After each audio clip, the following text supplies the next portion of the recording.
आपने कभी ये नहीं देखा होगा इंडिया में इंटेलिजेंस चीफ के बारे में कहीं भी बात हो रही है, क्योंकि उनका पता ही नहीं लगता कौन है कहां है। ठीक है, अखबार में छोटा सा कभी मेंशन आ गया अपॉइंटमेंट में या फिर रिटायरमेंट में, वरना कभी बीच में नहीं आता। खुफिया मतलब खुफिया। पाकिस्तान में खुफिया, देयर इज नथिंग कॉल्ड खुफिया, it's everything is in your face. दुनिया को पाकिस्तान में फौजें भेजने की जरूरत नहीं है, पाकिस्तान से लड़ाई लड़ने की जरूरत नहीं है। डॉलर 172 क्रॉस कर चुका है सर पाकिस्तान का। वो क्यों करा सर? उसके कई वजूहात हैं, लेकिन उसमें से ये भी वजूहात है कि दी इन्वेस्टर्स हैव लॉस्ट फेथ, क्योंकि इनकी हरकतें ऐसी हैं। वो कहीं ना कहीं वो गजनवी और गौरी वाला जो कीड़ा है सर, उसको ये अब क्या करेंगे उसको, वो दैट माइंडसेट ना, they don't understand, it's harming. आजकल कोई इससे इंप्रेस नहीं होता। आप गौरी गजनवी की बात करेंगे, आज की 21st सेंचुरी में nobody is impressed with all this, but they continue to do this. अब देखिए, अगर पाकिस्तान चाहता कि तालिबान के साथ अच्छे रिश्ते कायम करना चाहता, ठीक है, कोई बुरी बात नहीं, आपकी फॉरेन पॉलिसी है, आप तालिबान को समझना चाहते हैं, उनसे बातचीत करना चाहते हैं, राब्ता बनाना चाहते हैं, अच्छी बात। आपको शाह महमूद कुरैशी को भेजना चाहिए था। प्लान पहले यही था सर कि शाह महमूद कुरैशी जाए वहां पे। शाह महमूद कुरैशी का प्लान कैंसिल करा और ये चुपचाप पहुंच गए भाई साहब अपने फैज हमीद काबुल में बात करने के लिए। सरीना होटल में वो लेडी जर्नलिस्ट उनसे मिली, फॉरेन जर्नलिस्ट, पता नहीं कौन से उसकी थी, वो चैनल की, उसने बातचीत करी, वो ऑन एयर हो गया इंटरव्यू। तो कहने की बात यह है कि which country sends its intelligence chief for diplomatic missions?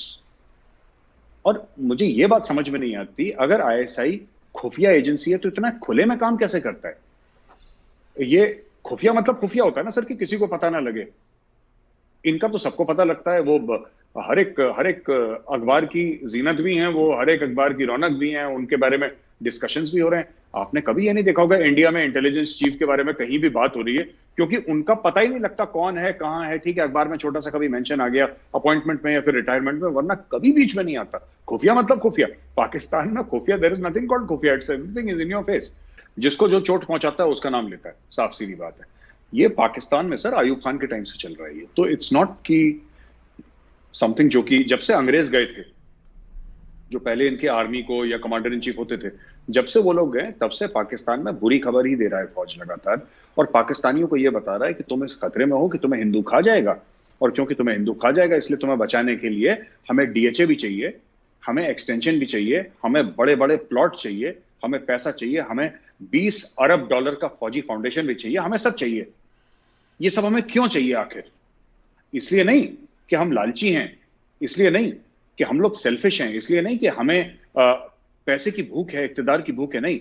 हमें इसलिए चाहिए क्योंकि तुम्हारे पूरब में, तुम्हारे ईस्ट में जो हिंदू है वो तुम्हें खा जाएगा किसी तरीके। सर ये पाकिस्तान में मैं बता रहा हूं आपको कि कई चीजें तो हमें समझ में नहीं आती। We are unable to understand. Indians को बड़ी दिक्कत होती है क्योंकि हमारे यहाँ ऐसा है नहीं सर। हमने कभी नहीं देखा, हमारे यहाँ कभी ऐसी खबर नहीं आई कि किसी जनरल ने ये कर दिया, किसी जनरल ने वो कर दिया। यहाँ पे army, Indian army is the most respected institution in the country sir. ये कई सर्वेज दिखाते हैं। आप सर्वे का क्या है सर, आम आदमी से पूछ लीजिए सड़क में। It is the most respected institution. Sir क्यों है? इसलिए सबसे रिस्पेक्टेड इंस्टीट्यूशन है क्योंकि इंडियन आर्मी ने सर कभी इक्तिदार में आने की कोशिश नहीं करी, इंडियन आर्मी ने कभी कू नहीं करे, इंडियन आर्मी ने कभी यहाँ पे लोगों को अटैक नहीं करा, इस देश पे राज करने की कोशिश नहीं करी। इंडियन आर्मी ने हर समय यह बोला कि we are here to serve the nation and obey and follow the constitution of the country. ये इंडियन आर्मी ने हर समय बोला है। तो लोगों को दिखता है कि जो ये बोलते हैं वो करके दिखाते हैं, और 75 साल से वही चीज करके दिखा रहे हैं। ये लोगों को देखा है, जिसको कॉलो फेल में फर्क नहीं है सर, इनकी कथनी और करनी में इंडियन आर्मी में फर्क नहीं है। पाकिस्तानी फौज में कथनी करने में फर्क। आप देखिए किसी भी मुल्क में एक्सटर्नल और इंटरनल इंटेलिजेंस एजेंसीज अलग होती हैं सर। किसी भी सेल्फ रिस्पेक्टिंग कंट्री में सर इंटरनल और एक्सटर्नल एजेंसीज अलग होती हैं सर। इंडिया में अलग है, यूएस में अलग है, इंग्लैंड में अलग है सर, हर जगह अलग है। इट्स ओनली इन पाकिस्तान और a few other such countries जहां पे जैसे आईएसआई है पाकिस्तान में। आईएसआई सब कुछ देखता है sir, internal external. It is the mother agency and they don't realize that इससे पाकिस्तान की डेमोक्रेसी को हार्म हो रहा है। इसलिए हार्म हो रहा है सर क्योंकि इन लोगों ने भुट्टो को फांसी में टंगवा दिया, ठीक है सर, इन लोगों ने बेनजीर को मरवा दिया, इन लोगों ने ऐसी कई सारी चीजें करी हैं जिससे कि डेमोक्रेसी इतनी सीरियसली पाकिस्तान में कॉम्प्रोमाइज हो गई है कि मुझे नहीं लगता कि पाकिस्तान में अगले 20 साल तक कभी भी डेमोक्रेसी ठीक तरीके से अपने पैरों पर खड़ी हो पाएगी।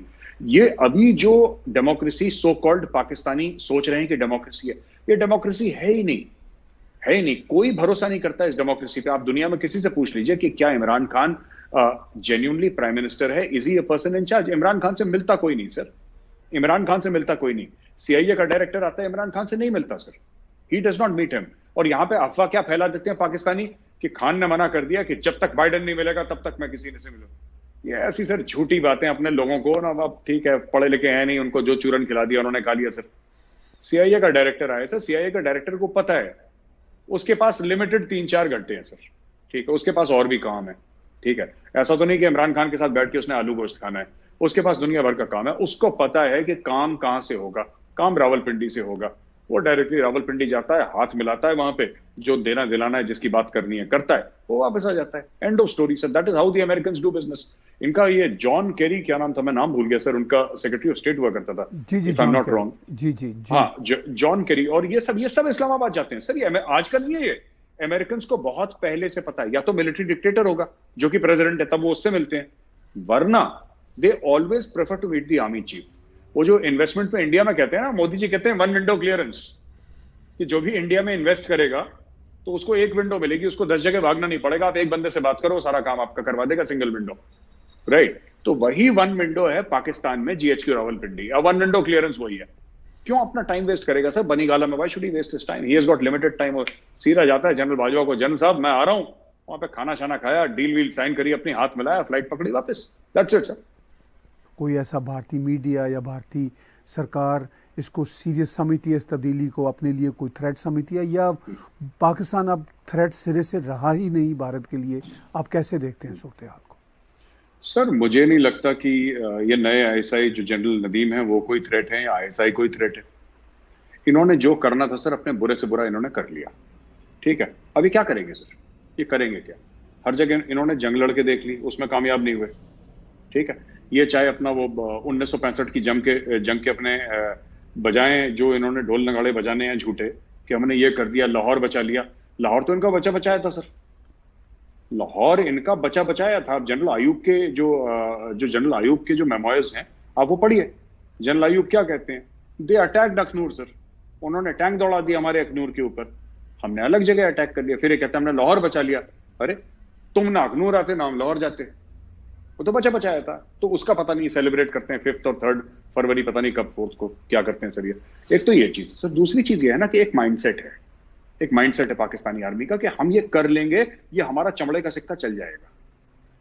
The world has lost patience with Pakistan, they don't seem to understand sir. ये कैलेंडर वैलेंडर देखते नहीं, मुझे लगता है इनको ये बात समझ में नहीं आई। तो भारत को, जहां तक भारत को कोई फर्क नहीं पड़ता, नदीम आ जाए सर, अशरफ आ जाए, इमरान खान बन जाए आईएसआई का चीफ, हमें 2 रुपए का फर्क नहीं बनता। Our real problem now is China sir, it is no longer Pakistan. और यहाँ पे जो स्ट्रेटेजिक कम्युनिटी से मैं बात करता हूँ, जब मैं जो पुराने मिनिस्ट्री ऑफ एक्सटर्नल अफेयर्स के स्टॉलवर्ड्स हैं, या एमओडी के स्टॉलवर्ड्स हैं, या आर्मी नेवी और एयरफोर्स के बड़े बड़े हमारे जो एडमिरल्स हैं, एयर मार्शल्स हैं, जनरल्स हैं, उनसे बात करता हूँ, all of them are of a similar opinion that Pakistan does not matter. At best Pakistan is an irritant. जैसे कांटा है सर, पैर में लग गया है, तो उससे ऐसा नहीं कि खून बह रहा है, आपको इरिटेशन हो रहा है उससे। आप बैठेंगे, थोड़ा सा रुकेंगे, कांटा निकालेंगे, फिर आप आगे चले जाएंगे, पर वो कांटा खून नहीं निकाल सकता आपका, वो हल्का सा इरिटेट करता है आपको, राइट। और इंडिया ने अपनी पॉलिसी बदली सर। ये क्वाड जो हुआ है ना अभी, ये जो क्वाड का मामला हुआ है, इंडिया ने इतना इन्वेस्ट करा है क्वाड में, और इंडिया जो एयरक्राफ्ट कैरियर्स में इन्वेस्ट कर रहा है, न्यूक्लियर सबमरीन्स की बात कर रहा है इंडिया, ये सब पाकिस्तान के लिए थोड़ा है सर। ये जो अग्नि मिसाइल, अग्नि 5 की जो भी टेस्टिंग हुई थी, आपने हाल ही में सुना था, ये पाकिस्तान के लिए थोड़ा बना है। उसका रेंज 5000 से लेकर 8000 किलोमीटर है। पाकिस्तान तो ये रहा सर बगल में, लाहौर, अमृतसर से 25-30 किलोमीटर दूर। पाकिस्तान के लिए हजारों किलोमीटर की क्यों? That is for China. So India की जो अब इन्वेस्टमेंट्स चल रही हैं, state of the art equipment आ रही है, ये लेटेस्ट हेलीकॉप्टर्स आ रहे हैं सर, ये फाइटर जेट की डील्स की बात कर रहे हैं, नए टैंक्स की, this is all about countering China. It has nothing to do with Pakistan. वो पाकिस्तान समझे कि हमारे खिलाफ साजिश हो रही है अपने आप को और इंपॉर्टेंट फील करवाने के लिए, लेकिन इसका कोई लेना देना नहीं है सर, इसका बिल्कुल भी कोई लेना देना नहीं है। आपने कहा कि पाकिस्तान में ये एक परसेप्शन है कि हमारे ख़िलाफ़ भारत की साजिश हो रही है। वो परसेप्शन भी हमें मीडिया की हद तक या पब्लिक कंजम्पशन की हद तक या आवाम को डिस्ट्रैक्ट करने की हद तक नज़र आता है। मेरे साहब, ग्राउंड रियलिटी ये है कि पाकिस्तान की आर्मी भी, इंटेलिजेंस एजेंसीज भी ये बात अब रिसेंटली बार बार कर रहे हैं कि हमें ज़्यादा बड़ा ख़तरा पाकिस्तान के अंदर से है। भारत के साथ तो वो अरबों के ज़रिए सीज़ फायर किए बैठे हैं, और किसी किस्म का वो, जैसे पंजाबी का एक शब्द है, मैस नहीं, मैं अंग्रेज़ी का शब्द बरत रहा हूँ, पंजाबी का शब्द मैं बरतना चाह रहा था, मैंने ख़ुद को रोक लिया। वो मैस नहीं करना चाहते, और वो शायद उनको अपनी कैपेबिलिटीज़ का भी पता चल गया, ख़ास तौर पर बालाकोट के बाद और बहुत सारे मोदी जी के जो डिटर्मिन्ड एक्शंस हैं उनके बाद उनको अंदाज़ा हुआ कि ये अब वहाँ पे इस तरह के तीर नहीं चलेंगे। तो इस सारी सिचुएशन में एक तरह से भारत को वो एक सीज़ फायर का पैगाम है। इस सारी सूरत हाल में अफ़गानिस्तान की जो सूरत हाल बदली है, वो अब नए जो आने वाले दिन हैं आपको कैसी नज़र आती है? भारत पे इफ़ेक्ट होगी, पाकिस्तान पर तो इफ़ेक्ट होगी ही। जी सर, ये जो कह रहे हैं ना कि अफगानिस्तान की जो आपने बात बताई, पूरी सूरत हाल जो अफगानिस्तान की, भारत मुझे लगता है कि भारत कोशिश करेगा कि अफगानिस्तान में उसका फुटप्रिंट रहे, क्योंकि वही बात में जो पुरानी बात घिसी पिटी अपनी दोबारा कहता हूं सर, क्योंकि वो बात बदली नहीं, वो बात सच है। चाइना अकेला अफगानिस्तान को नहीं पाल सकता, चाइना में इतनी हिम्मत नहीं है सर। अगर कोई ये कहे कि चाइना इनडेफिनेटली 10 से लेकर 15 बिलियन डॉलर हर साल दे दे, चीन ने आज तक किसी को नहीं दिए सर, पाकिस्तान को नहीं दिए, अफगानिस्तान को कैसे दे देगा? इन्वेस्टमेंट करेगा भाई। आप एक बात देखिए ना, चाइना को डर क्या लग रहा है? चाइना कहता है चलो हम 100 बिलियन डॉलर, 100 अरब डॉलर इन्वेस्ट करते हैं अफगानिस्तान में, ठीक हो गया, तालिबान के साथ उन्होंने इन्वेस्ट कर दिया। कल अगर दुनिया रिकॉग्नाइज नहीं करती तालिबान को, या फिर वहां पे कुछ ऐसा एक्शन हो जाता है तालिबान में कि अमेरिका के ऊपर या यूरोप में कहीं अटैक हो जाता है, and that is trace back to Afghanistan. एक बात बोल रहा हूं, क्योंकि वहां पे इस्लामिक स्टेट भी, आईसिस, मैं ये नहीं कह रहा तालिबान कर देगा, क्योंकि तालिबान ने कभी भी ये कोशिश नहीं करी कि अफगानिस्तान के बाहर जाके अटैक करें। ये हमें समझना पड़ेगा, तालिबान ये सब नहीं करता, आज तक तो नहीं करा, आप कल कर दे, आई डोंट नो।